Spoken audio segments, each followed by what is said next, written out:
আসসালামু আলাইকুম ওয়া রাহমাতুল্লাহি ওয়া বারাকাতুহু। প্রিয় গাইস, কেমন আছেন? আশা করি সকলে ভালো আছেন। আমিও আপনাদের দোয়া বরকতে অসংখ্য ভালো আছি। তো আজকে আমরা শিখব হরকত ছাড়া হরফ পড়ে। তো চলুন হরকত ছাড়া হরফগুলো আমরা পারি কিনা সকলে একটু দেখে নিই। তো এখানে দেখতে পারতেছেন কিছু হরফ এখানে রয়েছে, যে হরফগুলোর উপরে কোনো জবর জের পেশ কোনো কিছুই নাই। তো আমাদেরকে কোরআন শিখতে হলে সর্বপ্রথম আগে হরকত ছাড়া হরফগুলা শিখতে হবে। আমরা যদি এ টু জেড হরকত ছাড়া হরফগুলা পড়তে পারি তাহলে অবশ্যই আমরা অল্প সময় কোরআন শিখতে।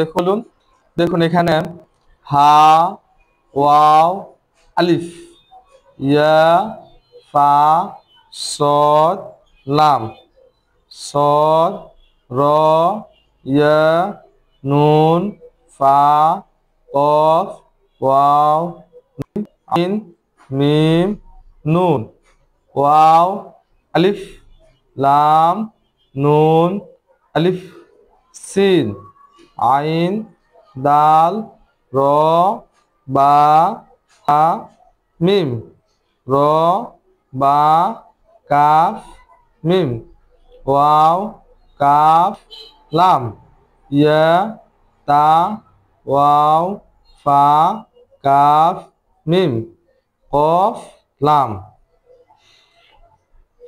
তো এখানে দেখুন জাল, লাম, কাফ, তা, ফা, আইন, লাম, ওয়াও, তা, আইন, হা, দাল, তা, বা, আইন, দদ, হা, মিম, মিম, নুন, আলিফ, কফ, সিন, তা, মিম, নুন, তা, জ, র, ওয়াও, নুন, হা, ওয়াও, ইয়া, ফা, ওয়াও, লাম, ওয়াও, নুন, আলিফ, ফা, নুন, খ, র, বা, হা। এ হচ্ছে হরকত ছাড়া হরফরি পর্বটা। তো আপনারা আশা করি আমার এই ভিডিওটা না টেনে কন্টিনিউ করবেন, তো তাহলে আশা করি আপনারা শিখতে পারবেন। ঠিক আছে, তো আসসালামু আলাইকুম ওয়া রাহমাতুল্লাহ।